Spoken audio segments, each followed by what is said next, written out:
And Linda and Marina, would you please come up here, because then we have a little bit of a panel. I'll get to you in a second, because as I was about to say, we have, just please stay here. Oh yeah, there you go. Oops. We, please come up here. I have like a gazillion questions, but I'm pretty sure some of you might have some as well. So I'll just give them one question while you think, and then there is a room for a couple of questions from the floor as well, and then I'll come back with the final one to sort of end it with. So, so as a starting point, we so often we hear that you just need to take action, action, action, action, action. But if you're sitting on top of this, if you're the top executive with the responsibility for the business, it's easier said than done. So I'm kind of curious about what do you think, or do you know perhaps, what is it that your top executives saw? What was the evidence that made them say, okay, we'll do this? I don't know who would like to go first, but is there some of you that has an idea about what started all of this? And you have to speak into the mic very closely, otherwise people won't be able to hear. Yeah, hello, is it working? Hello? Sound? Yeah, it works, yeah. Yeah, I think it's partly about being able to establish a good business case, put the numbers on the paper. But at the same time, maybe we should challenge the existing way of doing the business case calculation. This is something we are working on now. So, for example, to a larger extent, when it comes to the bauxite residue, to take into account the cost of the landfill, not only the operation today, but the long-term legacy cost for us. So it's about business case calculation, but to challenge a little bit how to do it, and take more into account the long-term value and cost, not only the short-term. That is like. But I'm a bit curious, and perhaps Thea, it's a question for you as a starting point. I don't know, but because you talk about the culture and the trust, and as you said in the end, go find courage and find the most stubborn guy and give the task to him. But how do you and you say the business case is hard to present. So obviously it's something more than just the numbers. What is that more? What are we looking for? What's the enabler to get that commitment from the top to actually really do stuff? How did it all start? Why did you ever be allowed to spend all those hours for 4 years? Well, I agree. It's the business case. So in that sense, it's not hocus pocus. You just need to stay focused on it. I would say that in our case, we see that the business case is very much helped along the way if we dig back into our cultural heritage and say, well, we're kind of a region in a very broad sense that has been built upon corporations. So for GreenLab to exist, you need to have a very cooperative approach with your businesses, which is why I say it's not everyone who thinks that's the world's best place to be to start production, but it is definitely one of the our handles in order to make the business case work. And when you ask me how we were able to justify the hours that we spent on this, it was that we made a lot of small projects that showed the business case in a small scale. We had a lot of 30 years of experience goes into ski municipalities attempt to make GreenLab. So it's just either show a clear business case or have 30 years. Yeah, perfect. One of those. Okay. One of those. I hope you'll be able to find the business case, because we don't really have 30 years. Oh, we can hope we can scale it down during these 2 days to see how do you go from 30 years to 3 days, maybe. Okay. Yeah, that sounds better. That sounds better. I don't know, Marine, do you have something you want to add? Because otherwise I'm going to open the floor. In fact, yes. Yeah. I think, of course it's a business case, but what goes into it? And this is where we are now. We are in the middle of a changing world, a changing politics, and also also the consciousness of the people is changing. Even school children are protesting, so it is time for a change. Obviously, we have to, and there are some opportunities. You can be punished if you don't do this. Yeah, and I expect something like this will come, or you get benefit if you do something. So maybe both. So there is a legislative part as well. Yeah, maybe the pressure from the EU is one part, and if what I see in Germany especially, they are doing something already. So I think, we are in the middle of it. Okay, thank you. Okay, let's take a couple of questions from the floor, please. There's a mic going around.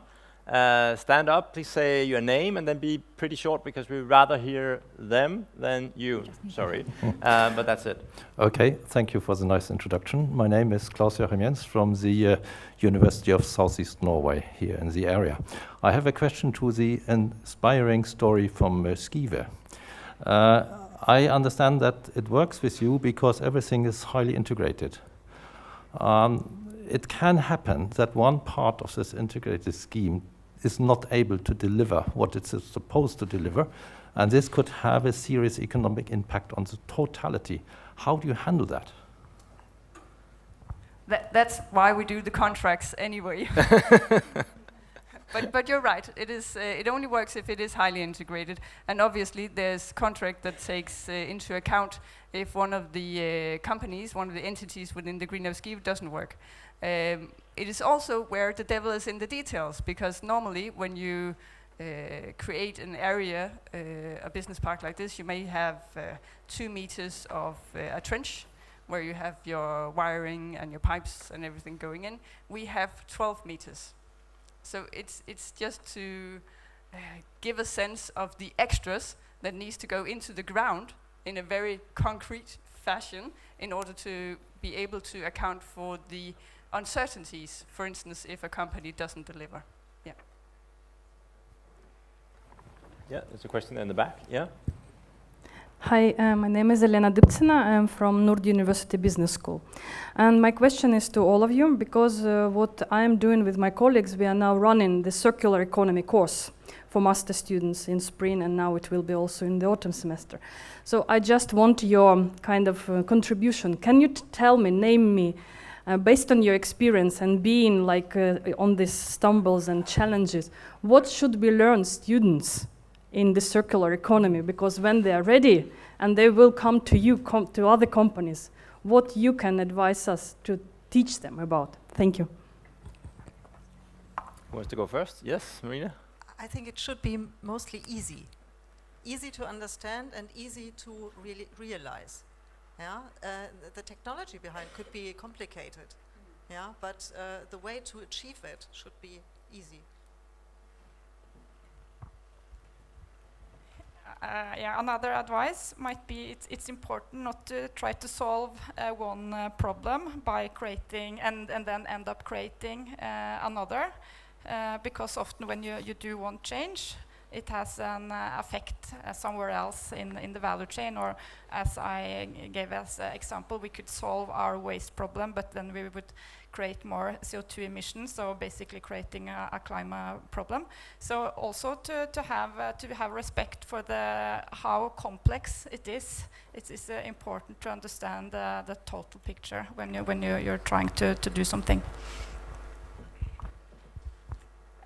I think also there's a point to be made that maybe it's not so much the students, but the companies receiving them that needs to maybe changed or a bit, because you definitely need to have an openness, you need to have a willingness of presenting your data or your setup or whatever, because I experienced that we have a lot of student projects because it gives us an edge, because they are not normally as educated in the box way of thinking that the rest of us might be now.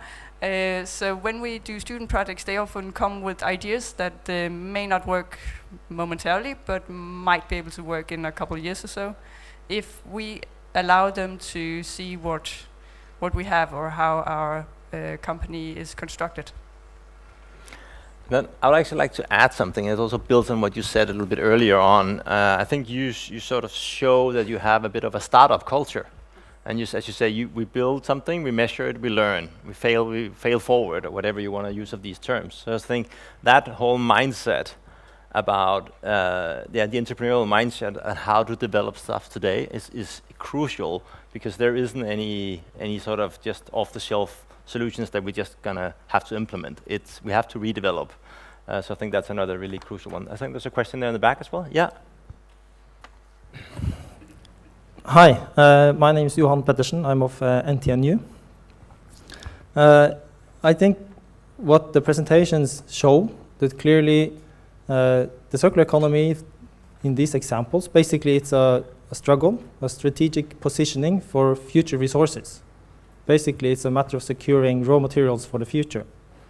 But in this transition to circular economy, do you consider is it the technological challenges that is the main obstacle?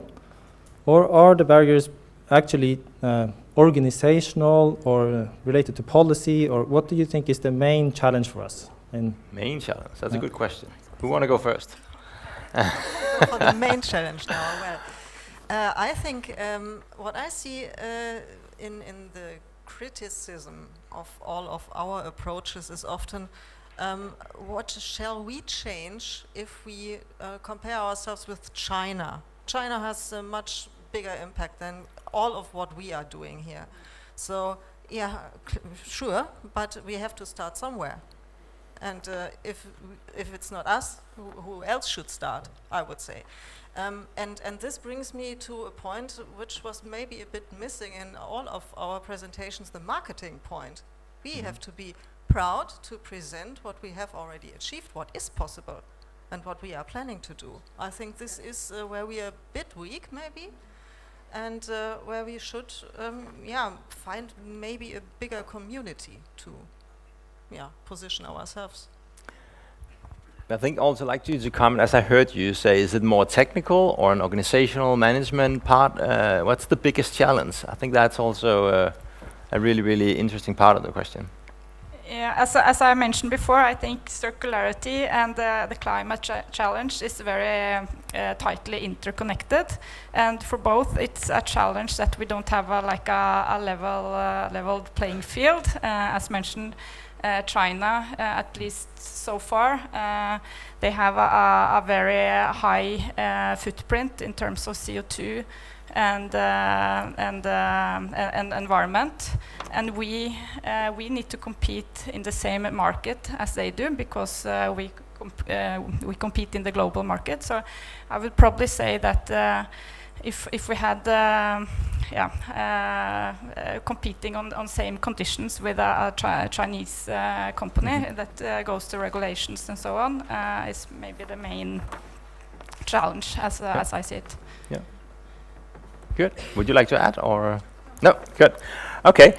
I would like to pick up on something that at least the two of you said about the willingness to pay extra, because I'm kind of wondering, I mean, does it actually cost more, or is it more like an upfront investment that's bigger?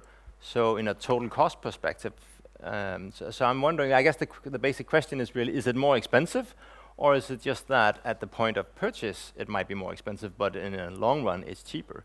So what's your solutions? Where are we at? Is it really more expensive to go green, or is it just different where the value comes from? Everybody can pick in who want to go, but the two of you specifically mentioned it. That's why I'm looking at you. Yeah.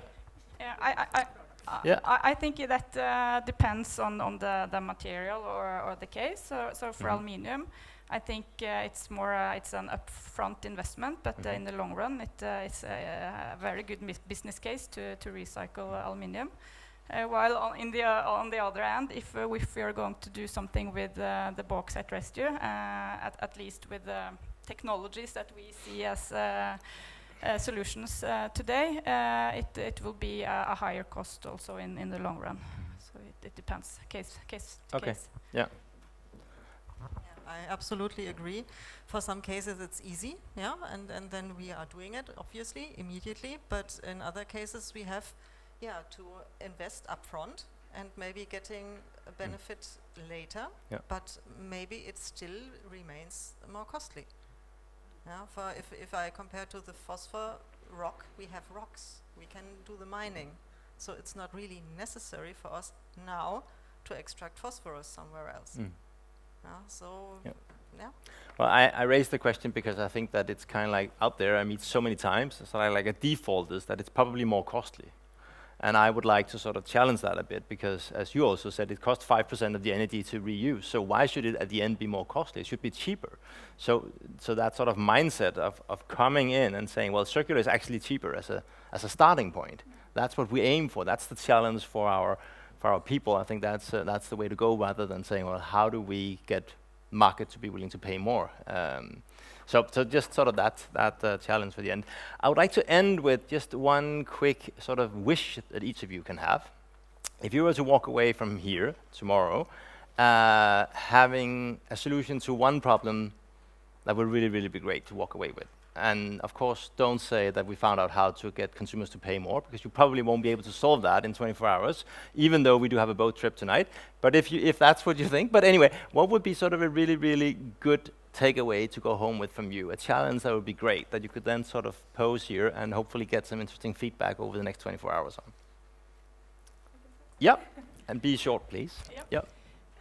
If anyone could point to an industry that could use our bauxite residue as a feedstock, more or less as is, that would be my wish. Yes, that's a good one. Yes. All right. Next one.